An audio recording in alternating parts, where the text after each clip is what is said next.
নরসিংদীর আলতাফ হোসেন নাম্বারের বাড়িতে সন্ত্রাসী বাহিনীর হামলা। গত রাত প্রায় সন্ধ্যা থেকে শুরু করে তার বাড়িতে লুটপাট এবং ভাঙচুর চালায় সন্ত্রাসী বাহিনীগণ।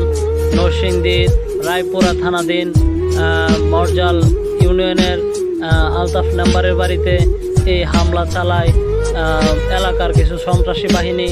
এবং বর্তমান পরিস্থিতিতে যারা নিজেদের ফায়দা লুটতে চায় তারা এরকম কর্মকাণ্ড করেছে বলে এলাকাবাসী জানিয়েছেন। এবং এর মধ্যে অনেক যারা এই এলাকাতে প্রভাব বিস্তার করতে চায় তারা এরকম ধরনের কর্মকাণ্ড করেছে এই এলাকাবাসী জানিয়েছে।